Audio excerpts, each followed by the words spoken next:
Welcome back, everybody. IGN Live at E3. I'm Damon Hatfield. It's time to take a look at one of the big surprises at the Microsoft conference, Metro Exodus. John Block is executive producer on the game. John, welcome to the show. Thanks. And first of all, congratulations. Thanks. This is a big reveal of the game here at E3. You've been working on it for a long time. Yeah. And then we're going to take a look at the gameplay demo that was shown off at the Microsoft conference, which looks incredible. But first of all, give us a rundown here. This is the third Metro game? It's the third. Okay. It's the third game in the series. Yeah. There was Metro 2033, Metro Last Light, and then we had done a sort of like HD upgrade, right. the Redux for both of them. Yeah. So this is the third installment in the series. They're all based on the novels by Dmitry Glukhovsky. Right. And this one takes the player. You take the role of Artyom again. Artyom's back. Okay. So the good ending from Metro Last Light is the canon ending, or the one where he survives. So now he needs to get on a train with a small group of survivors and actually leave Moscow, which is where the other two games have taken place pretty much exclusively. Hence the title Exodus. Exodus, yeah. And so you get on a train and go on this epic cross-continental journey to find something new, find something better. So I played Last Light, but it's been a while. Was that 2010 or 11 when that game was out? Yeah, that sounds about right. Yeah, it's been a while. This game has been in development for 3 years already, wow. We still have a little bit of time left, but it's been the most ambitious project for us at 4A Games. Yeah, ever, well, I mean, so. it's certainly looking very nice. Thank you. So the premise here, this is a post-nuclear meltdown world, right? Yeah, post-apocalyptic. So basically, in the fiction, in 2013, World War III happens. Everything blows up. The only people in Moscow that survived were able to actually flee down into the metro system, which in real life is actually built as a nuclear fallout shelter for the city. Yeah. And you play as Artyom, this guy who was born before everything blew up, but was raised pretty much entirely underground. And so now it's exciting to finally be able to take him outside of the only place that he's known his entire life. I mean, look at this. Is this what Xbox One X is yes, brings to the table? This is what the game looks like. This is representative gameplay. This whole trailer was captured from a gameplay sequence at the end of a level, towards later on in the game. And the only thing that we've done to this, for the purposes of a trailer, is shorten the sequence, remove HUD, take out quick time prompts, things like that. But this is what the game looks like. I mean, I play a lot of games, and I often think, well, games look great now. I don't know that I really need to get into 4K gaming. But when I see this, if this is the promise, then I start to understand. Yeah, and for the Xbox One X, we are targeting 4K HDR, so it's going to look amazing. Great. So these are first-person shooters with a big survival element. Is that accurate? Yeah. So we would call it. I guess we've been calling it survival horror in the past. This one, in particular, we're introducing these new non-linear levels. In the past, the Metro games have always been pretty linear, story-driven. This one's still story-driven, and we do still have the classic linear Metro levels. But we also have introduced new levels like this one that are non-linear. A lot larger, and it's kind of more. We're calling it like sandbox survival. Interesting.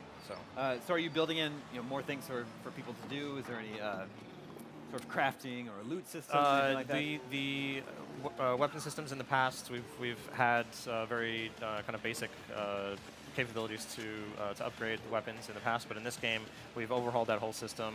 As you can see in the beginning of the trailer, Artyom swaps out the magazine type from a 3-round revolver, like a cylinder, to a high capacity magazine, and that's just a little taste of what we've done to the weapon systems.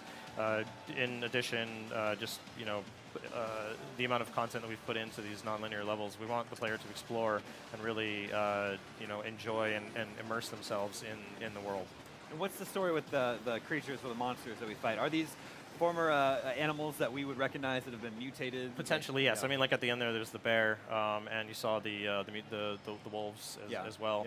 Yeah. Underground, there was a mutated creature we call the Watchman, which it has elements of certain animals you can see, but maybe we're not so sure what it came from. But all of them are mutated from something that existed before. I see. That little slice of game that you're showing is very cool. Is that from early on in the game, or can you tell us? No, it's from a sequence at the end of a level that's later on in the game. One of the whole story of the game takes place over a year, and you'll see all 4 seasons. It's another new thing that we're doing in Exodus, where in the past it's always been winter. It's always been cold. Yeah. And because there's just like a permanent nuclear winter in Moscow, but now we'll get to see different environments over different seasons. This one in particular is in autumn. I see. So our overall goal is to escape, leave Moscow. Yeah, that's right. Is there a main antagonist, bad guy, so to speak? So we're not getting too much into the details of the story. We're kind of just setting the premise now for everybody to understand, and then we'll get into those details later. Yeah. Well, the game is looking very impressive. Thank you. It must be exciting for you. You've been working on it for so long to Yeah. actually get it out there. So like, you appear you're there at the Microsoft press conference. You show it off, and do you breathe a sigh of relief, or then are you nervous about what people think? It's been I mean the response we've seen online. When we're not talking to people about it, we're all glued to our phones checking checking the internet for the responses, and it's been really overwhelming. We're really grateful for the fan reaction. It's been overwhelmingly positive, and it's from the moment we saw it up there on the screen at the Microsoft conference, our hearts have been pumping, and we've been smiling. It's so awesome to be able to finally talk about it. Can you talk about some of the cool technical stuff you're able to do now that you weren't before? I really liked the sequence there where you just lit the lighter and was able to burn away the fumes. Yeah, well, I mean that sequence visually has been overhauled for Metro Exodus, but you were able to do that in previous games. But there's all the mechanics and features for gameplay that have been in previous Metro games. We didn't want to remove any of them when we were thinking about how to introduce the new non-linear gameplay style, and so all the features that were in the game before are still there, and then we've added more.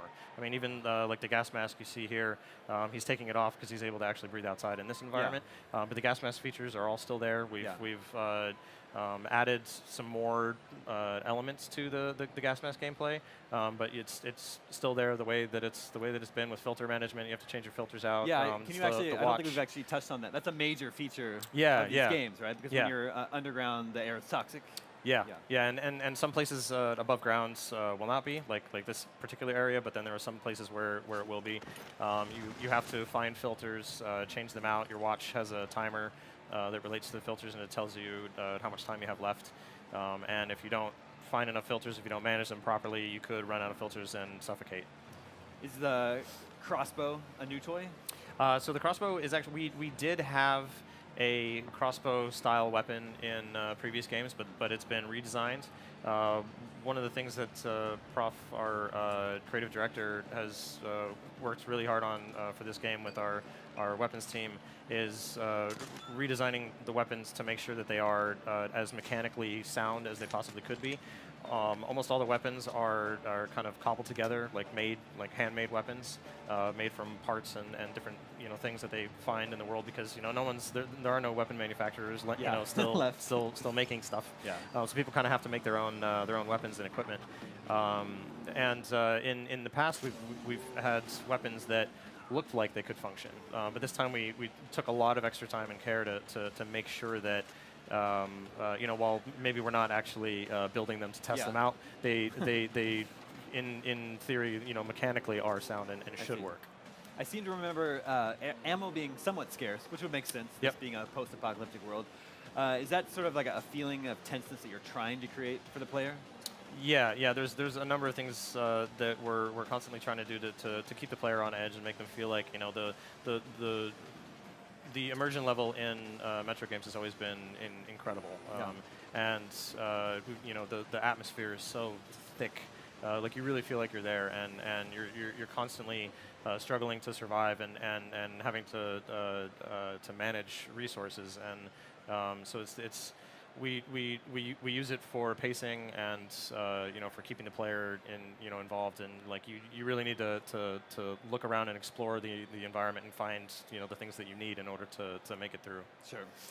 Well, once again, congratulations on the reveal. The game looks very impressive. Is Metro Exodus an Xbox exclusive? No. Okay. Metro Exodus will be coming out on the entire Xbox One family, PS4, and PC in 2018. 2018? Yes. Okay. John, thank you so much for coming by the show. Thanks.